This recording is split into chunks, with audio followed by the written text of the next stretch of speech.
అంతర్జాతీయ మాదక ద్రవ్యాల వినియోగం అక్రమ రవాణా దినం. ఈ రోజు ఉదయం ఎన్ఐడి 4 రోడ్ల కూడలిలో ఫ్లైఓవర్ బ్రిడ్జిపై అంతర్జాతీయ మాదక ద్రవ్యాల వినియోగ అక్రమ రవాణా దినం సందర్భంగా పోలీసు వారు నిర్వహించిన మానవాహారంలో పాల్గొన్న స్కూల్ విద్యార్థులు. కార్యక్రమానికి ముఖ్య అతిథిగా పశ్చిమ నియోజకవర్గం ఎమ్మెల్యే పెతకంశెట్టి ఘనబాబు ముఖ్య అతిథిగా పాల్గొన్నారు. స్కూల్ విద్యార్థులతో మాదక ద్రవ్యాలపై అవగాహన కల్పించి ప్రతిజ్ఞ చేయించిన ఏడీసీపీ మొక్క సత్యబాబు మాట్లాడుతూ ఎన్డీఏ ప్రభుత్వం ఏర్పడిన తర్వాత ఆంధ్రప్రదేశ్ ముఖ్యమంత్రి నారా చంద్రబాబు నాయుడు ఆదేశాలు 100 రోజులు మాదక ద్రవ్యాలపై యాక్షన్ ప్లాన్ తయారు చేయడం జరిగింది. దీంట్లో భాగంగా విద్యార్థులకు మాదక ద్రవ్యాల పట్ల అవగాహన కల్పించాలనే ఉద్దేశంతో ఈ మానవాహారం ఏర్పాటు చేయడం జరిగిందన్నారు. కార్యక్రమంలో ఏడీసీపీ మేఘాబాబు, వెస్ట్ ఏసీపీ ఆజ్ఞపు నరసింహమూర్తి, పెందుర్తి గోపాలపట్నం ఎయిర్పోర్ట్ జోన్ సంబంధించిన సీఐలు, ఎస్ఐలు మరియు పోలీస్ సిబ్బంది మరియు స్కూల్ విద్యార్థులు పాల్గొన్నారు. దీనికి దిశానిర్దేశం చేయడం జరిగింది. దీనిలో భాగంగా ఇక్కడ స్థానిక శాసనసభ్యులు ఘనబాబు గారి యొక్క నాయకత్వంలో ఆయన యొక్క ప్రోద్బలంతో ఇక్కడ మానవహార కార్యక్రమాన్ని ఏర్పాటు చేయడం జరిగింది. దీని యొక్క ముఖ్యమైనటువంటి ఉద్దేశం ప్రజలకి అదేవిధంగా విద్యార్థుల్లో కూడా మాదక ద్రవ్యాల పట్ల అవగాహన కల్పించాలి. దీనివల్ల ఎటువంటి దుష్పరిణామాలు వస్తాయనేటువంటిది వాళ్ళకి అవగాహన కల్పించడం కోసం ఈ కార్యక్రమాన్ని ఏర్పాటు చేయడం జరిగింది. భవిష్యత్తులో కూడా ఎన్ఫోర్స్మెంట్ పరంగా కూడా అవేర్నెస్ పరంగా ఇంకా అనేక కార్యక్రమాలు చేస్తాం. Thank you very much. ఏవైతే డ్రగ్స్కి సంబంధించి కానీ గంజాయికి సంబంధించి కానీ చాలా అలార్మింగ్గా ఈ స్టేట్లో గత 5 ఏళ్లలో ఎక్కడికక్కడ విచ్చలవిడిగా దొరికేటువంటి పరిస్థితి రావడం వల్ల ఎక్కువ మంది యువత ఈవెన్ స్కూల్ ఏజ్లో కూడా వీటికి అలవాటు పడటం అనేటువంటిది జరుగుతుంది. మనకి అక్కడికక్కడ కనబడతా ఉంది స్పష్టంగా.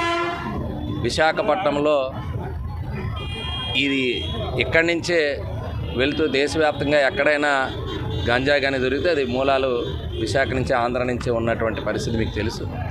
ఇటీవల డ్రగ్స్ విషయంలో కూడా వైజాగ్కే చేరుకున్నట్టుగా మీరు అందరూ కూడా చూసాం. కాబట్టి ఇలాంటి పరిస్థితుల్లో దీనిపైన ఉక్కుపాదం మోపాలని చెప్పి ప్రభుత్వం ఏర్పాటైనటువంటి తొలి రోజుల్లోనే చంద్రబాబు నాయుడు గారు దీనిపైన ప్రజల్లో ఒక అవగాహన తీసుకురావాలని ఇప్పటికే స్టూడెంట్స్తో ఇంటరాక్షన్స్ కానీ మీటింగ్స్ కానీ చెప్పడం జరిగింది. ఈరోజు మానవహారం కానీ రాబోయే కాలంలో ఎక్కడికక్కడ చెక్ పోస్టులు ఏర్పాటే కాకుండా స్పెషల్ డ్రైవ్ పెట్టుకొని ఎక్కడెక్కడ ఈ గంజా కానీ ఇటువంటివి సేవిస్తున్నారనేటువంటిది వాటన్నిటి చోట ఇప్పుడు ఈరోజు పోలీస్ పూర్తిగా రైడ్స్ చేయడం జరుగుతుంది. పూర్తిగా దీన్ని అరికట్టే విధంగా మన చర్యలు ఉండటానికి ఇది ఒక 100 days ఒక ప్రోగ్రాం కింద తీసుకున్నాం. దీనిలో మానిపించేటువంటి క్రమంలో డీడిఎక్షన్ సెంటర్స్ కూడా అవసరం. ఎందుకంటే దీనికి అలవాటు పడిన వాళ్ళు వెంటనే సడన్గా కనుక ఆగితే వాళ్ళందరిలో ప్రవర్తనలో చాలా మార్పు వచ్చి ఇంకా క్రైమ్ యాక్టివిటీస్ కూడా అవుతుంది. కాబట్టి వాళ్ళల్లో కౌన్సిలింగ్ చేసి వాళ్ళని మళ్ళీ మార్పు చేసే విధంగా కూడా చర్యలు చేపట్టేటువంటి దీన్ని తీసుకోవడం జరిగింది. కాబట్టి ఇది అందరూ కూడా సమాజం అంతా, సొసైటీ అంతా కూడా దీన్ని సహకరించాలి.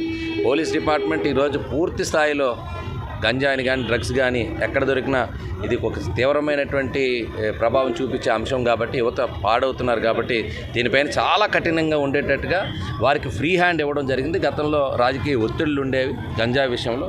ఈరోజు పోలీస్ శాఖకి చాలా ఫ్రీ హ్యాండ్ ఇవ్వడం జరిగింది. దాన్ని పూర్తిగా కంట్రోల్ చేసే బాధ్యత వారు తీసుకున్నారు. దానిలో చాలా ఒడిదుడుకులు కూడా వాళ్ళు ఫేస్ చేస్తున్నారు. ఎందుకంటే గంజాయికి అలవాటు పడిన వాళ్ళ ప్రవర్తన ఏ రకంగా ఉంటుందో తెలిసి స్టేషన్కి తీసుకొచ్చినాక వారు ఇంకా వారి ప్రవర్తనలో కానీ ఇంకా ఇతరత్ర అంశాల్లో కానీ వాళ్ళు చాలా ఎదుర్కొంటున్నారు. అలాంటి పరిస్థితుల్లో వాళ్ళని కౌన్సిలింగ్ చేసేటువంటి బాధ్యత ఈరోజు సొసైటీ కూడా తీసుకోవాలి, పేరెంట్స్ తీసుకోవాలి, పెద్దలు మొత్తం ఫ్యామిలీస్ కానీ ఆ సొసైటీలో ఆ సమాజంలో ఉన్నటువంటి వారు కూడా ఇది ఎక్కడైనా సమాచారం వస్తే అది పోలీసు వారికి వెంటనే తెలియపరచాలి. ఎక్కడైనా గంజాయి కానీ వీటి కానీ ఎక్కడైతే ఉన్నాయో వాళ్ళందరికీ కూడా ఏదైనా ఆ మూలాలు దొరికాయి అని అనుకుంటే వెంటనే వారి ఆ సమాచారం తెలపడం ద్వారా మన సొసైటీకి చాలా హెల్ప్ చేసిన వాళ్ళు అవుతాం. అందుకని ఇది ప్రజా భాగస్వామ్యం లేనిదే ఇది కంట్రోల్ కాదు. కొంతమంది వ్యాపారాన్ని దృష్టిలో పెట్టుకొని ఇది ఆర్థిక వనరులుగా చేసుకున్నటువంటి వాళ్ళ వల్ల ఈరోజు ఎన్నో కుటుంబాలు నాశనం అవుతున్నాయి. కాబట్టి ఇప్పుడు ఈరోజు దాన్ని మీరందరూ కూడా మరి సొసైటీలో మొత్తం మీడియా కూడా మీరు దీనిలో మీ పాత్ర మీరు రోల్ ప్లే చేయాలి. డెఫినెట్గా అందరం బాధ్యతాయుతంగా దీన్ని అరికట్టడానికి ప్రయత్నం చేద్దాం. దానిలో భాగంగా ఈరోజు మానవహారం చేయడం జరిగింది.